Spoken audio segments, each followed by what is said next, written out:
สวัสดีท่านผู้ชมที่เคารพนำท่านผู้ชมมาติดตามข่าวกีฬาอาริยาและบุตรประเสริฐขั้วขันชนะเลิศรถถีบซิงแซมประเทศลาวประจำปี 2025 ผู้ละ2รายการส่วนถาวรพ้นอาสาจบอันดับที่2รายการการแข่งขันกีฬารถถีบซิงแซมประเทศลาวประจำปี 2025 หรือ Lao National Cycling Championship ทำการแข่งขันอย่างมวลมัน2วันในวันที่28และวันที่29มิถุนายนนี้ที่นครหลวงเวียงจันทน์โดยมีนักกีฬาเข้าร่วมเกือบ100คนซิงไซ5รายการเฉพาะวันที่28มิถุนายนแข่งขันประเภทจับเวลาเดียวทราย2รายการคือประเภททั่วไประยะทาง19กิโลเมตรและเยาวชนทราย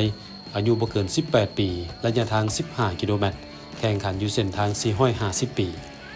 ส่วนวันที่29มิถุนายนแข่งขันระยะทางไกลบุคคลทราย3รายการประเภททั่วไประยะทาง120กิโลเมตรเยาวชนทรายระยะทาง55กิโลเมตรและรายการมิตรภาพหรือเมนมาสเตอร์ระยะทาง55กิโลเมตรแข่งขันอยู่เส้นทางเมืองสังทองทั้งนี้ก็เพื่อส่งเสริมและพัฒนานักกีฬารถถีบลาวตั้งแต่หุ่นเยาวชนถึงหุ่นใหญ่เพื่อเป็นตัวแทนนักกีฬาทีมชาติเข้าร่วมแข่งขันรายการต่างๆในภาคพื้นและสากลโดยเฉพาะซีเกมครั้งที่33ที่ประเทศไทยท้ายปีนี้พร้อมกันนี้ก็ปลุกระดมให้สังคมหันมาถีบรถถีบเพื่อสุขภาพและความสามัคคีสุขอยู่กีฬารถถีบให้มีขบวนการฟดฟื้นอย่างกว้างขวางซึ่งการแข่งขันนำใช้กติกาสหพันธ์รถถีบนานาชาติหรือ UCI มีการบันทึกสถิติเก็บคะแนนและจัดอันดับบันทึกผลงาน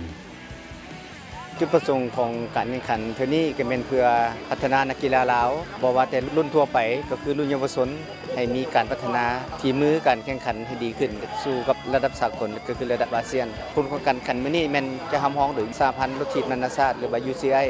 ก็สามารถนำใช้ทั่วโลกเบิ่งแล้วนี่นักกีฬาเข้าร่วมกันหลายเนาะโดยเฉพาะแม่นนักกีฬา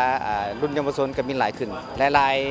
นักกีฬานี่อายุยังบ่ถึง17-18 ปีเพราะว่ารุ่นเยาวชนนี่แข่งเอาแต่17-18 ปีแสดงว่านักกีฬารุ่นน้อยนี่มีหลายเนาะแต่ละคนนี่ก็มีความสามารถดังนั้นนี่ในนามส่วนตัวข้าพเจ้าคิดว่าอนาคตของประเทศเฮานี่ก็ขึ้นกับเยาวชนรุ่นเยาวชนนี่จะมาเสริมรุ่นทั่วไปในปัจจุบันซึ่งว่าหลายๆนักกีฬาก็มีอายุแก่พอสมควรดังนั้นนี่อาศัยว่ารุ่นเยาวชนนี่จะมาเสริมนักกีฬาทีมชาติในอนาคตเจ้าในนามสหพันธ์ก็แสดงความขอบใจหลายๆสปอนเซอร์หลายๆผู้อุปถัมภ์ที่ได้ให้ความสำคัญการแข่งขันกีฬารถถีบซึ่งข้าพเจ้าคิดว่าการสนับสนุนกล่าวเป็นน้ำจิตน้ำใจที่ดีเนาะแล้วก็เห็นให้นักกีฬาเขามีความตั้งใจลิ้นขึ้นตื่มในอนาคตหลัง2มาก็สามารถจัดกิจกรรมการแข่งขันกีฬารถถีบให้มีความกว้างขวางหลายขึ้นสามารถพัฒนาตนเองแล้วก็สามารถสร้างความสามารถเพื่อแข่งขันกับประเทศอื่นในขอบเขตและสากลผ่านการแข่งขันชนะเลิศประเภททั่วไปเดี่ยวทรายจับเวลาระยะทาง19กิโลเมตรชนะเลิศได้แก่อาริยาพูนสวัสดิ์เบอร์1ทีมชาติลาวจากทีมหู้ใจป้องกันแชมป์ได้สำเร็จรองชนะเลิศถาวรพ้นอาสาจากทีมท็อปไซเคิลที่3ธนกรวงเดือนจากทีมท็อปไซเคิลส่วนประเภทเยาวชนทราย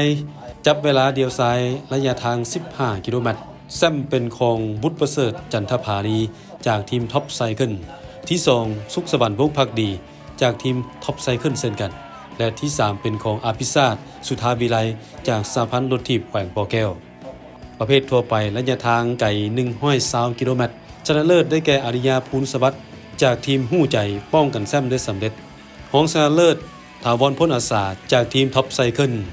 และที่3เป็นของค้อนดวงอาภัยจากทีมลาว HSC ประเภทเยาวชนทรายระยะทาง55กิโลเมตรแชมป์เป็นของบุตรประเสริฐจันทภารีจากทีมท็อปไซเคิลที่2อภิชาติสุธาวิไลจากสหพันธ์รถถีบแขวงปอแก้วที่3สุขสวรรค์วงศ์ภักดีจากทีมท็อปไซเคิลรายการมิตรภาพหรือเมนมาสเตอร์ระยะทาง55กิโลเมตรแชมป์ได้แก่ทานพุทธสอนจากทีมท็อปไซเคิลที่2ทานลำเงินจากทีม LCTC ที่3ทานเจโรมวินลานูเอวาชาวฟิลิปปินส์จากทีม LPC ให้เกียรติเข้าร่วมและมอบรางวัลโดยทานสีจันทร์จิตตปัญญาว่าการแทนหัวหน้ากรมกีฬาระดับสูงกระทรวงศึกษาธิการและกีฬาท่านหงคำสุวรรณวงศ์รองประธานสหพันธ์กีฬารถถีบอาเซียนประธานสหพันธ์รถถีบแห่งชาติลาวมีผู้ให้การสนับสนุนคณะรับผิดชอบจัดการแข่งขันผู้ฝึกนักกีฬาและกองเชียร์เข้าร่วมอย่างฝดฟื้น